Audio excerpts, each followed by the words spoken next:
एक हुकूमत है टिकटॉकड़ियों की, वो ये कहती है जी हमारे सूबे के अंदर किसी किस्म का सैलाब नहीं आया और नुकसान नहीं हुआ। खावर घुमन साहब एक सीनियर जर्नलिस्ट हैं, उन्होंने बताया कि सिर्फ उनके इलाके में 7 अफराद अब तक की इतला के मुताबिक जाँ बहक हो गए हैं, क्योंकि ये गिद्ध लाशों को छुपा देते हैं और अदाद-ओ-शुमार नहीं बताते। लिहाजा मैं रिकॉर्ड की दुरुस्ती के लिए बता रहा हूं कि सिर्फ मेरे इलाके में 7 लोग जाँ बहक हुए हैं। सोशल मीडिया ने अवाम की जानें बचाई हैं, वरना हुकूमत तो डिनाइल में थी, वो तो बता ही नहीं रही थी, कोई बात ही नहीं कर रही थी। नाज़रीन, पाकिस्तान में जो है वो ऐसा लगता है हमने इसको एक वेलफेयर स्टेट बनाना था, लेकिन इस मुल्क को हमने एक रियल स्टेट बना दिया है। जो पाकिस्तान की मिलिट्री एस्टेब्लिशमेंट है उन्होंने इसको वेलफेयर स्टेट की बजाय एक रियल स्टेट बना दिया है।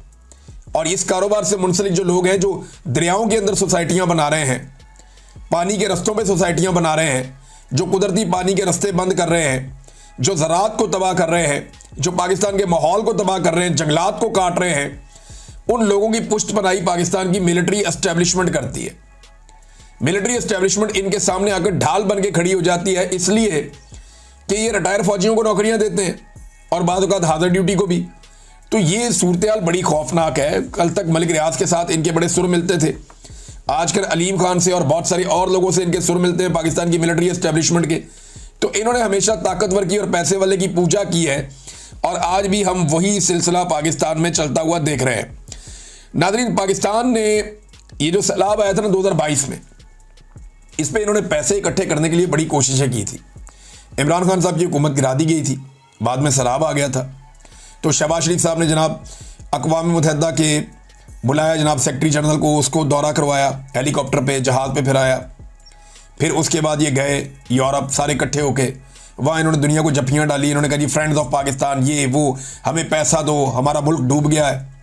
तो वहाँ पे 11 अरब डॉलर इनके बकौल प्लज हुए थे कि इनको 11 अरब डॉलर, ये बहुत बड़ी अमाउंट है, सारा इलाका दोबारा तमीर हो सकता था।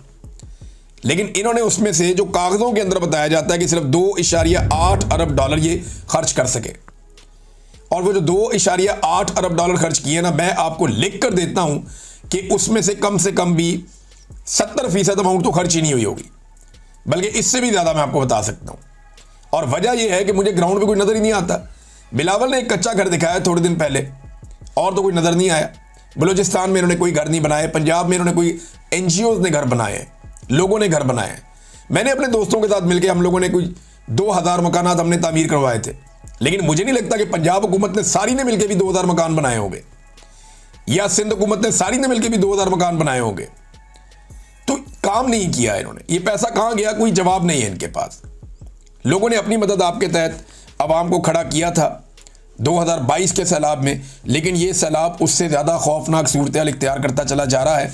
अब ये जो पानी इंडिया से पाकिस्तान के 3 इधर मशरकी दरियाओं वाली साइड पे आया, एक मगरबी दरिया है वो दरिया चनाब, अब ये पानी दरिया सिंध में जा रहा है, और आने वाले घंटों में या 1-2 दिनों में सिंध के अंदर अब एक बड़ी खौफनाक सैलाबी सूरत-ए-हाल पैदा होने जा रही है, और वहाँ पे पहले से तैयारी करनी पड़ेगी। सिंध को कई दिनों से पता है कि वहाँ पे क्या होने जा रहा है, किस किस्म की तबाही आ सकती है, लिहाजा तैयारी करना ज़रूरी है। कसूर नाज़रीन बहुत ख़तरे में, क्योंकि जो सतलुज का पानी है वो बढ़ता चला जा रहा है और पीछे से और पानी आ रहा है। दरिया ब्यास के अंदर जो बारिशें हो रही हैं वो पानी भी सतलुज की तरफ आएगा अब, और ये बड़ा ख़तरा है कि पूरा कसूर का जो ज़िला है वो डूब सकता है। अब इस ज़िले को बचाने के लिए करना क्या होगा, बहुत बड़ी ज़रई ज़मीनों को मुकम्मल तौर पे तबाही की नज़र करना पड़ेगा। आपको कुछ ऐसे बंद तोड़ने पड़ेंगे जिसके बाद कसूर शहर जो है वो बच सकेगा, वरना पूरा कसूर शहर डूब जाएगा। लोगों का खरबों रुपए का नुकसान हो जाएगा, अरबों का नहीं, खरबों रुपए का नुकसान हो जाएगा। एक एक इलाके में अरबों रुपए का नुकसान होगा। लिहाजा अब कसूर शहर को बचाना एक बहुत बड़ा चैलेंज है। कुछ और आगे शहर हैं उनको बचाना बहुत बड़ा चैलेंज है। और दरियाए सिंध को कैसे मैनेज किया जाता है, क्योंकि दरियाओं के अंदर सोसाइटियाँ बन गई हैं, दरियाओं के अंदर लोगों ने डेरे बना लिए हैं, दरियाओं के अंदर जो है वो लोगों ने अपना अपना ऐसा निज़ाम बना लिया। और ये जो कच्चे के इलाके हैं यहाँ पे भी बड़े बड़े माफियाज और कब्जा ग्रुप हैं, और ये सियासतदान है ज़्यादातर, इन्होंने ज़मीनों पे कब्जे करके अपनी फसलें लगाई होती हैं। तो ये अपने आप को बचाने के लिए गरीबों की ज़मीनें और देहात जो है वो डबो देते हैं।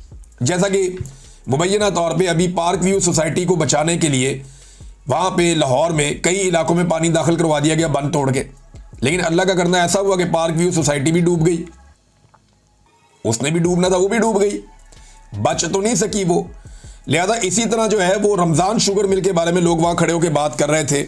बहुत सारे लोगों ने इंटरव्यूज़ दिए कि शरीफ ख़ानदान की जो रमज़ान शुगर मिल है, और एक लोगों ने बताया कि चनियोट में जो शुगर मिल्स हैं, इन मिलों को बचाने के लिए बंद बांधे गए और किसानों के घर और उनकी ज़मीनें और आम शहरियों की जो कच्ची आबादियां हैं उनको डबो दिया गया कि जनाब ये बड़े बड़े लोगों की मिलें महफूज रहें, ये मिलें बचनी चाहिए, और इन मिलों से वो लोग अरबों रुपया कमाते हैं, तो इनको बचा लो, गरीबों के घर बहने दो, गरीबों के घर डूबने दो।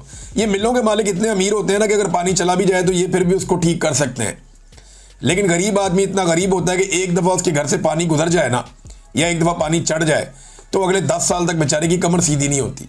और ये बात एक हकीकत है, ये लोग नहीं समझेंगे। वो बाकी ज़िंदगी एक नई शुरुआत में गुजार देता है और उसको बहुत स्ट्रगल करनी पड़ती है, ये सच्चाई है। तो नाज़रीन, जो पहले पाकिस्तान को पैसा मिला वो भी सलाबतगान पे इस्तेमाल नहीं किया गया, तो अब पाकिस्तान को पैसा कौन देगा और कैसे पैसा पाकिस्तान को मिलेगा, ये एक बहुत बड़ा सवाल है जिसका इस वक्त हमारे पास जवाब नहीं है। कुछ और नाज़रीन खबरें हैं। एक तो नाज़रीन ये कि मुसद्दिक मलिक साहब ने यह दावा किया कि दरियाओं की ज़मीनें काट कर होटल हाउसिंग स्कीमें बनाने वाले ताकतवर अफराद के खिलाफ कार्रवाई होगी। ये मुसद्दिक मलिक ने कहा। ये कार्रवाई नहीं कोई कर सकता, जो ताकतवर लोग हैं उनके खिलाफ नहीं हो सकती। वो अमीर मुकाम का होटल था ना दरिया के बीच में, अली अमीन गंडापुर ने सिर्फ एक दीवार का एक छोटा सा हिस्सा गिराया। उसके बाद अली अमीन गंडापुर को साथ बैठ के उनके साथ मामला तय करना पड़ा गवर्नर हाउस में। वरना देखें ना, जिस आदमी का वहाँ पे होटल बना हुआ है, जिसने इतना बड़ा एरिया कवर किया हुआ है, दरिया का रास्ता रोका हुआ है, गरीबों के सारे होटल गिरा दिए, और उसका बड़ा होटल जो बिल्कुल सेंटर में है, जिसने सबसे ज़्यादा रास्ता रोका है, उसको ये गिराने के लिए गए तो एक दीवार की चंद ईंटें हटाने के अलावा ये कुछ नहीं कर सके। बाद में 2 मरतबा गंडापुर साहब उन्हीं के साथ देखे गए, अमीर मुकाम के साथ, और उन्होंने अमीर मुकाम के साथ अपने मामलात फिर ठीक भी किए। हो सकता है माफ़ी भी मांगनी पड़ी हो, लेकिन देखे ना, ताकतवर आदमी है, कुछ नहीं कर सके।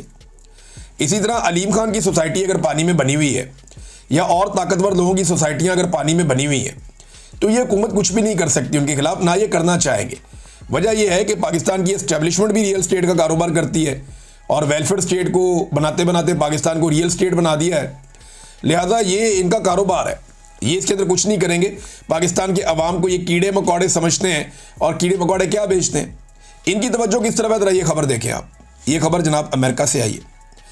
पाकिस्तान जो है वो मिलियंस ऑफ डॉलर्स खर्च कर रहा है लॉबिंग पे, कि जनाब अमेरिका की नज़र में खुद को अच्छा साबित कर दे और अपने आप को अमेरिका का एक बेहतरीन इत्तेहादी साबित कर दे। और ये हो रहा है जनाब मौजूदा रजीम में। आसिम मुनीर साहब, मोहसिन नकवी साहब, इसाक डार साहब, दिन रात इसके ऊपर मेहनत की जा रही है। अब तक के लिए इतना ही। अपना ख्याल रखिएगा, अपने इस चैनल का भी। अल्लाह हाफ़िज़।